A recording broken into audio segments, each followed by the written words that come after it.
वो जो चाहते हैं वो हल हो जाए। ये तबका है उनका जो अपना वोटर है वो इस बात से खुश हो कि मुसलमानों की चूड़ी टाइट की जा रही है, तो यही तो चाहते हैं। बचपन में कहावत सुनते थे, भेड़िया आया भेड़िया आया भेड़िया आया। भेड़िए को आने तो फिर बात करें।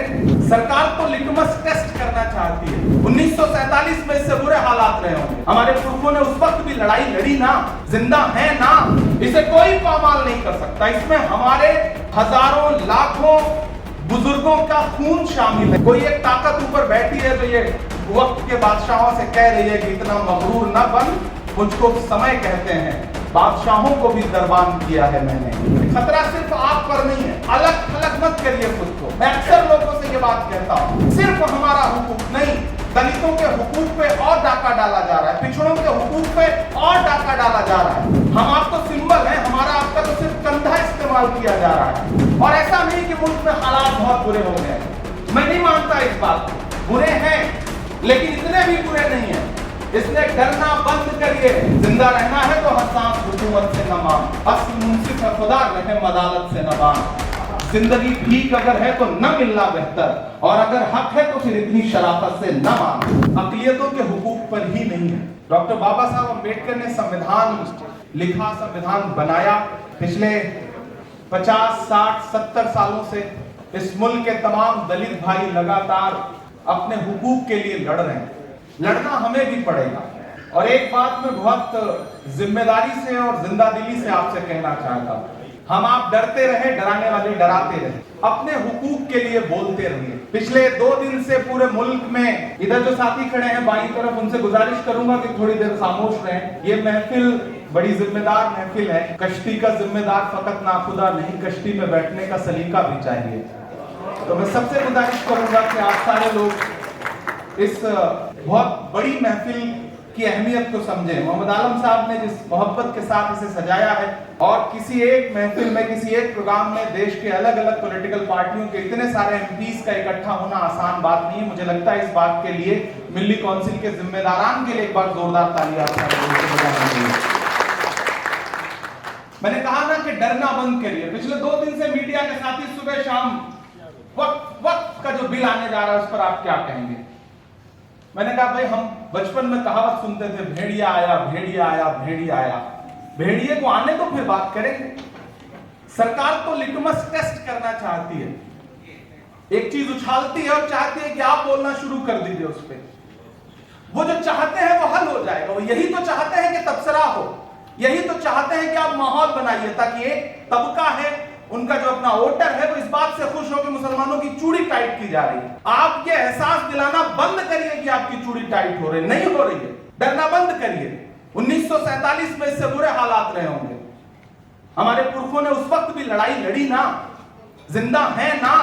तो आप सबसे गुजारिश है कि ये जो किताब है बहुत मुकद्दस किताब है, बहुत प्यारी किताब है, जिसे इस मुल्क का आईन कहते हैं, उसे हाथ में रखिए। क्या 2024 के इलेक्शन से 6 महीने पहले इस मुल्क में किसी ने सोचा था कि जो रिजल्ट आया है ऐसा रिजल्ट आएगा? यहाँ अवधेश प्रसाद जी बैठे हुए हैं, जब इनके यहाँ एक इवेंट चल रहा था तो क्या मुल्क में किसी ने सोचा था कि इंडिया ब्लॉक अयोध्या की सीट जीत करके आएगा? नहीं सोचा था ना। एक बार जोरदार ताली अवधेश प्रसाद जी के लिए। ये सिंबल है इस मुल्क की जमहूरियत का, यह सिंबल है इस मुल्क के आईन का, और यह सिंबल है इस मुल्क की गंगा जमुनी तहजीब का। इसे कोई पामाल नहीं कर सकता। इसमें हमारे हजारों लाखों बुजुर्गों का खून शामिल है, इसे कोई पामाल नहीं कर सकता। कोई एक ताकत ऊपर बैठी है जो ये वक्त के बादशाहों से कह रही है कि इतना मगरूर न बन, मुझको समय कहते हैं, बादशाहों को भी दरबान किया है मैंने। तो डरना बंद करिए। सबसे पहले मैं यहां बैठे हुए पूरे मुल्क के अलग अलग कोने से आए हुए साथियों से कहना चाहता हूं, डरना बंद करिए। बिना ऑथेंटिक पेपर के, बिना किसी सही से आपके सामने एक्सप्लेन हुए टॉपिक पर राय देना बंद करिए। मेरी आपसे गुजारिश है। वो चाहते हैं कि आप सरापा अपने लिबास में आए, टीवी चैनलों पे बोलें। उनका सोशल मीडिया ग्रुप बैठा हुआ है आपके बयान को सर्कुलेट करने के लिए। इस देश में 530 मिलियन लोग व्हाट्सएप यूज करते हैं, 450 मिलियन लोग फेसबुक यूज करते हैं, 450 मिलियन लोग यूट्यूब यूज करते हैं, 23 मिलियन लोग सिर्फ ट्विटर यूज करते हैं।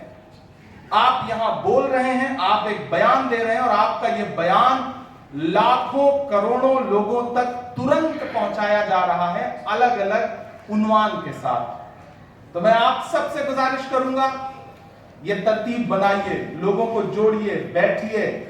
ये संविधान जो है ना, वो इतना मजबूत है, इतना मजबूत है कि आप यकीन रखिए, बहुत जिम्मेदारी से कह रहा हूं, और आज से 6 महीने पहले शायद कमजोर आवाज में कहता, लेकिन आज तो बहुत मजबूत आवाज के साथ कह रहा हूं कि इस आईन को बचाने के लिए, और आईन बचेगा तभी हमारे आपके हुकूक बचेंगे। खतरा सिर्फ आप पर नहीं है, अलग थलग मत करिए खुद को।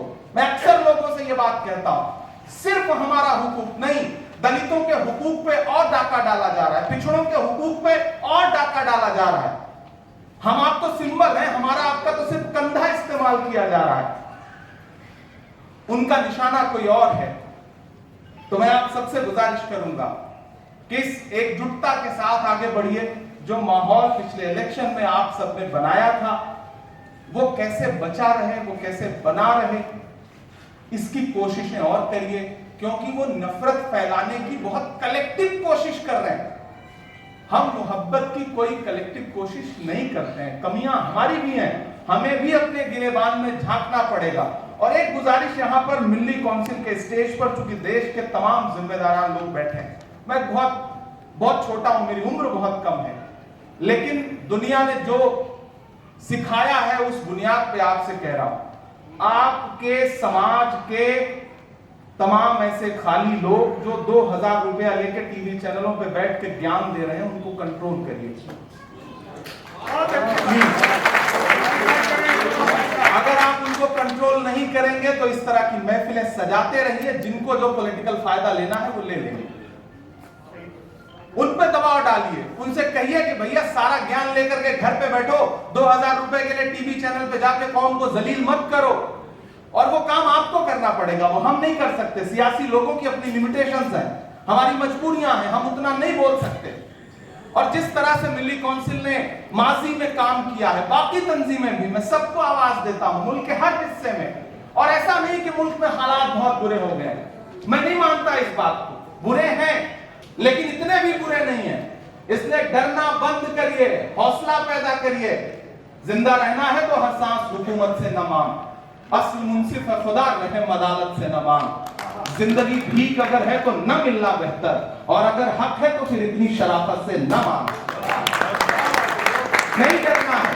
यहां तमाम लोग बैठे, और इस बार आप देख रहे होंगे कि देश की पार्लियामेंट का मिजाज बदला हुआ है। मैं एक दिन तकरीर सुन रहा था और मैं वो लम्हा आपसे शेयर करना चाहता हूं। मुझे एक नारा उधर से उछाला जाता है, मेरठ के एक सांसद खड़े होकर के ओथ ले रहे थे और उधर से वही नारा लगा, और उधर धर्मेंद्र भाई बैठे हैं, यूनिवर्सिटी में हमारे सीनियर हुआ करते थे। जैसे उधर से एक नारा उछला, इन्होंने इधर से नारा लगाया, जय अवधेश। उधर से एक नारा लगा, इन्होंने इधर से नारा लगाया, और उसके बाद जब अवधेश प्रसाद जी खड़े हुए तो फिर पूरी महफिल अवधेश जी ने लूट ली। आजकल तो महफिलें ही लूट रहे हैं।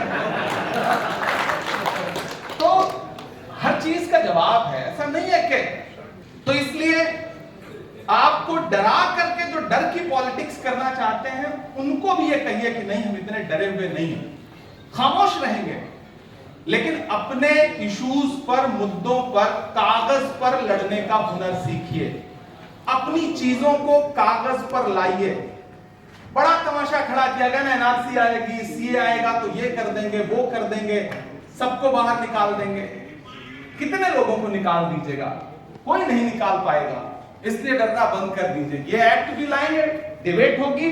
अब देश की पार्लियामेंट वैसी नहीं है जैसी पहले थी। अपने अपने लीडर्स पे दबाव बना के रखिए। सच में आपसे गुजारिश, डरना बंद करिए। आप डरना बंद कर देंगे तो आपको डराने वाले भी एक बार सोचने पे मजबूर हो जाएंगे।